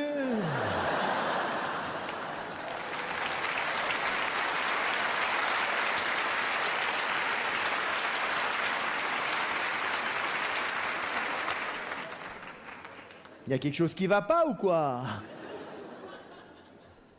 L'appréciation n'a aucune prise sur elle. De quoi est-ce qu'elle a vraiment besoin? D'attention. Que je lui dise: oh mon amour, tu es fatigué, va t'asseoir, je vais terminer de passer l'aspirateur. Ah ouais.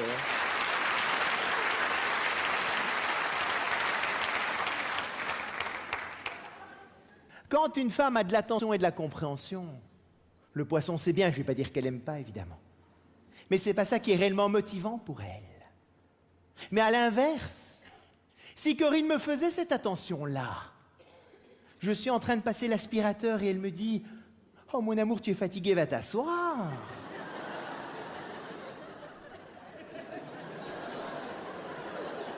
Il y a un problème? Tu crois que je suis pas capable de passer un aspirateur? Tu me prends pour une nouille ou quoi?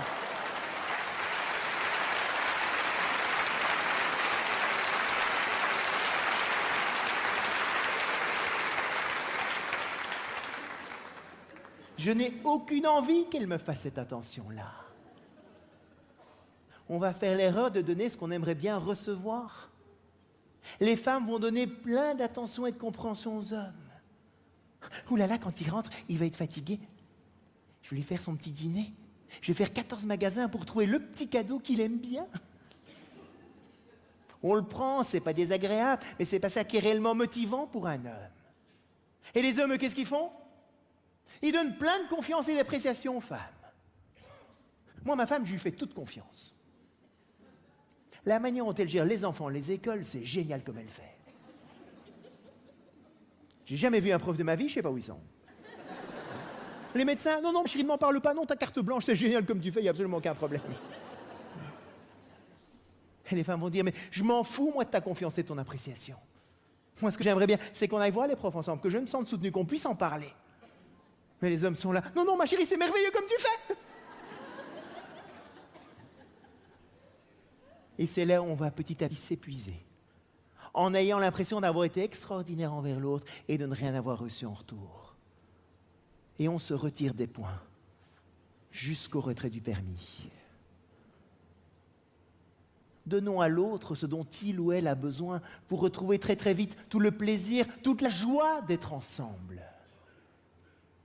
Alors évidemment, les choses sont un peu plus complexes. Ça, c'est le cours de base. Mais bon, avant de pratiquer la guenille, il faut maîtriser le chasse-neige. On a tous en soi un côté que j'ai décrit comme masculin et un côté que j'ai décrit comme féminin. Les femmes se sont sûrement retrouvées dans certains côtés masculins. Les hommes se sont, j'espère, retrouvés dans quelques côtés féminins. Il faut aujourd'hui que l'on devienne bilingue.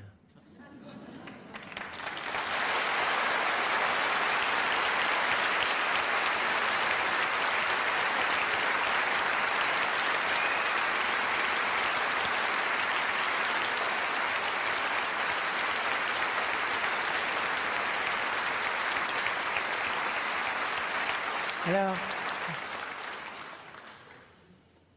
il reste un domaine de la relation qui vaut peut-être le coup d'être abordé. La relation sexuelle. Alors j'en parle à la fin, parce que comme ça, moi, je suis sûr que les hommes restent jusqu'au bout.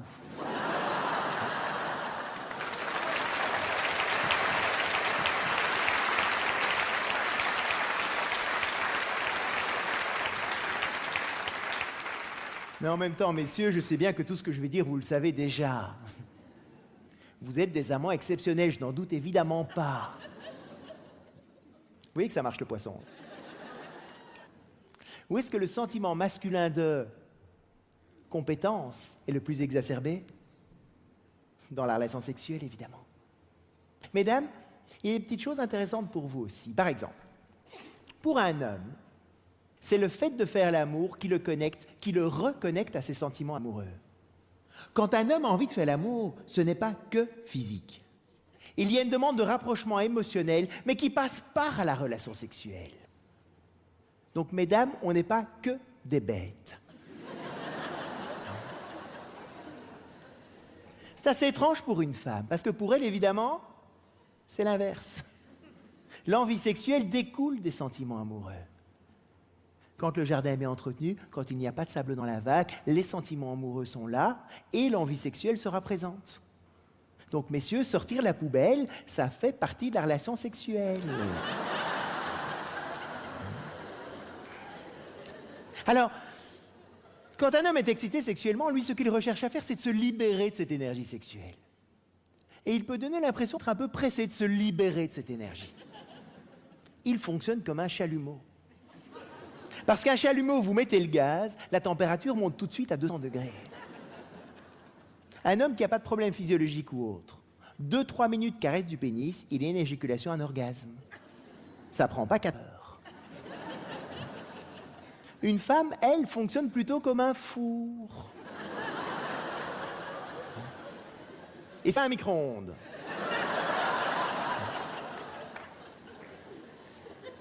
« 20 à 30 minutes pour chauffer le four. » Et messieurs, 20 à 30 minutes dans ces moments-là, c'est très long. Et dans un four, il y a toujours une période de préchauffage, exactement.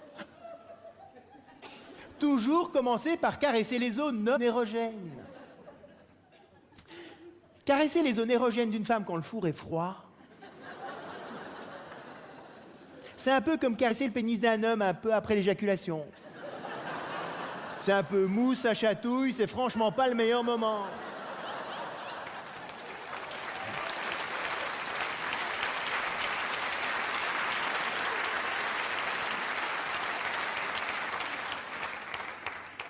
Et c'est là où il y a des hommes qui ne comprennent pas toujours. Ils arrivent le lendemain matin à la cuisine, poète, ils caressent les seins. La femme est un peu comme ça. Oui, mais hier soir, t'aimais bien. Ben oui, quand le four est chaud, c'est agréable. Quand le four est froid, franchement, c'est pas génial. Mesdames, nous, le chalumeau, il est chaud. On est prêts. Perdez pas votre temps à caresser les cheveux pendant des heures. Enfin, pour ceux qui en ont, évidemment. Allez-y droit au but, à l'essentiel tout de suite. On va faire l'erreur de donner ce qu'on aimerait bien recevoir. Les hommes arrivent, ouais, poète, la main dans la culotte et c'est parti. Hein? Un peu frustrant pour une femme. Et les femmes sont là pendant 3 heures. La la la la la la la la la la. Et là, qu'est-ce que t'attends? Vas-y, là, quoi.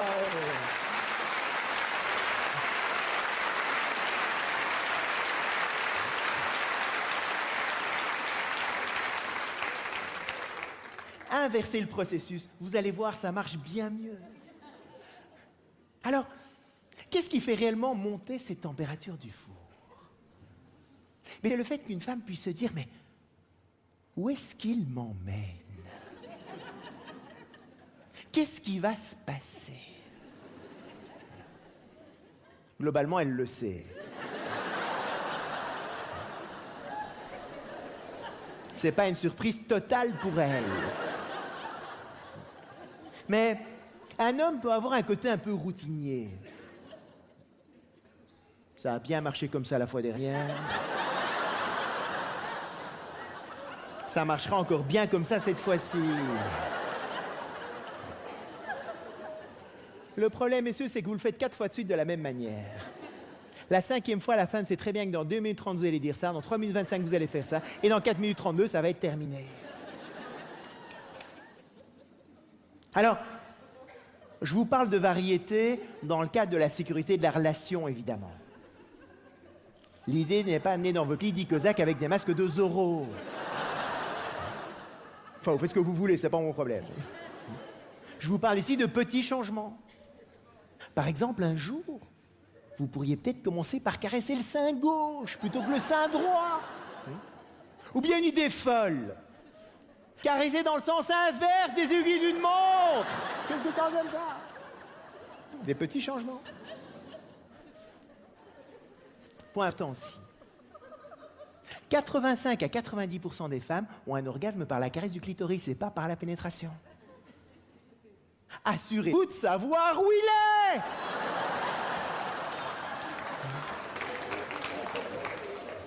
Pas maintenant, hein.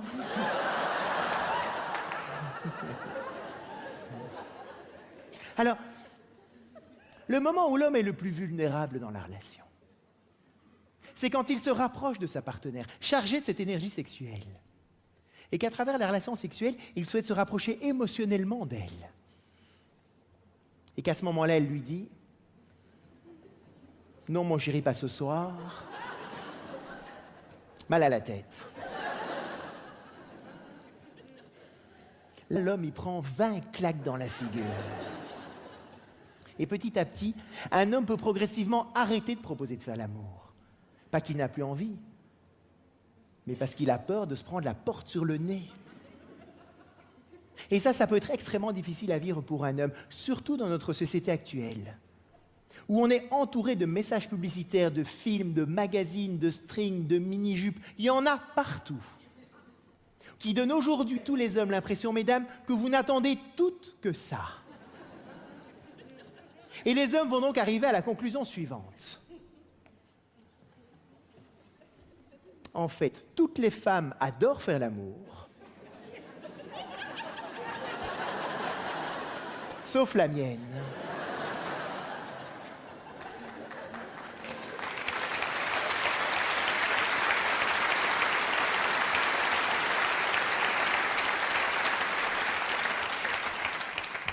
Pas de bol, quand même. Je suis juste tombé sur celle qui aime pas. C'est quand même un peu idiot, ça. Messieurs, quand une femme se sent en sécurité dans la relation, quand les sentiments amoureux sont là, quand le jardin est bien entretenu, quand il n'y a pas de sable dans la vague, une femme adore autant qu'un homme de faire l'amour. Vous êtes d'accord, mesdames, avec ça? Redites-le un peu plus fort. Encore une fois, très très fort. Ça fait du bien d'entendre ça. On a besoin d'être rassuré parfois. Faire l'amour n'est pas un truc de mec. Une femme a autant de plaisir qu'un homme quand les conditions sont remplies. La nature est bien faite. Alors, mesdames, quand vous dites non, si vous dites non, s'il vous plaît, mettez 10 paires de gants pour amortir le choc. J'adore faire l'amour avec toi, mais ce soir, et j'adore faire l'amour avec toi.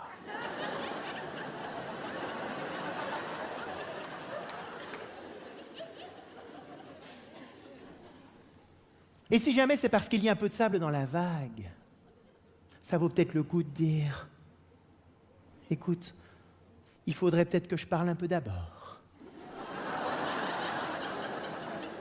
Là, on va vous écouter.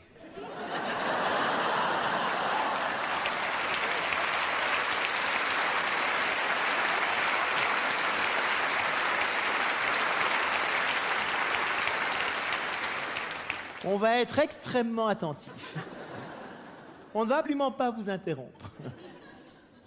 Alors, faire l'amour n'est évidemment pas un chantage. Mais si c'est ce que vous ressentez, ça vaut peut-être le coup de le dire. Et puis de passer ce merveilleux moment ensemble. Parce que c'est quand même quand on fait l'amour de manière régulière que l'on parvient à garder une certaine intensité dans les sentiments que l'on a l'un envers l'autre.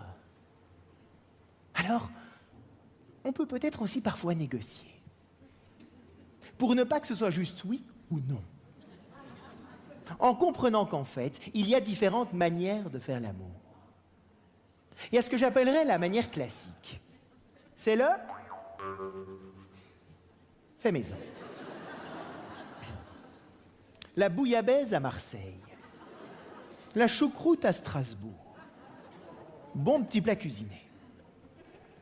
Corinne a envie de faire l'amour, moi aussi, on prend le temps, on fait chauffer le four, on passe un merveilleux moment tous les deux. Temps de cuisson 30 à 40 minutes. Alors, je vous donne le temps de cuisson pour vous aider à prendre conscience que ça ne bouffe pas spécialement toute la nuit. D'accord? Oh, on va être crevé demain.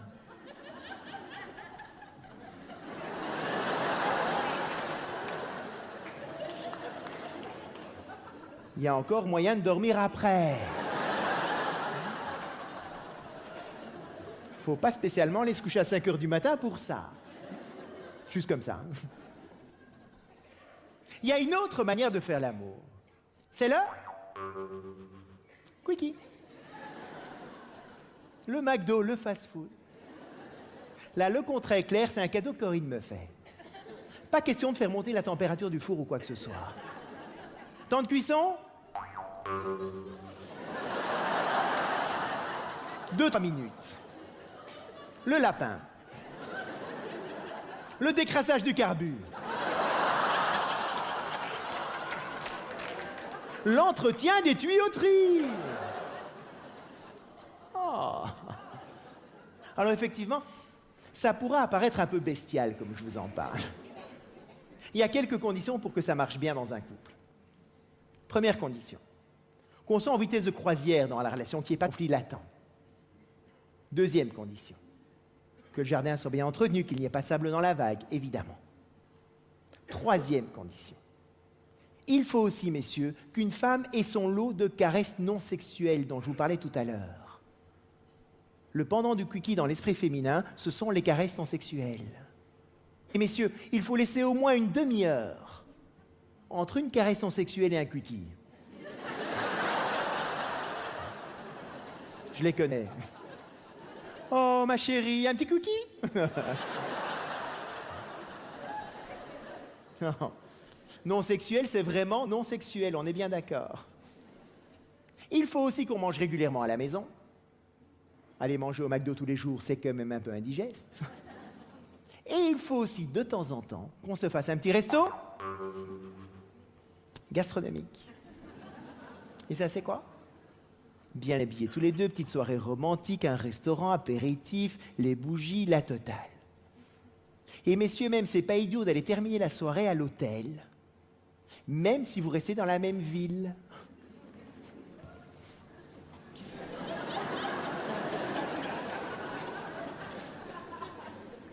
Pourquoi est-ce que j'ai dépensé des sous dans une chambre d'hôtel alors qu'on a notre chambre juste à côté? Il y a des hommes qui voient pas trop. Messieurs, quand une femme est dans son cadre familier, malgré elle, avec ses 10 dossiers ouverts en permanence, elle va voir la toile d'araignée qui est au plafond. Et elle va se dire, il va falloir que je fasse quelque chose demain. Elle va avoir peur de faire du bruit, que les enfants se réveillent ou les voisins ou quoi que ce soit. Quand elle n'est pas dans son cadre familier, elle a moins d'éléments auxquels se raccrocher et elle pourra plus facilement se laisser aller. Et plus elle se laisse aller, plus elle s'abandonne, plus elle va prendre du plaisir. Et plus elle prend du plaisir, messieurs, plus vous en prendrez aussi.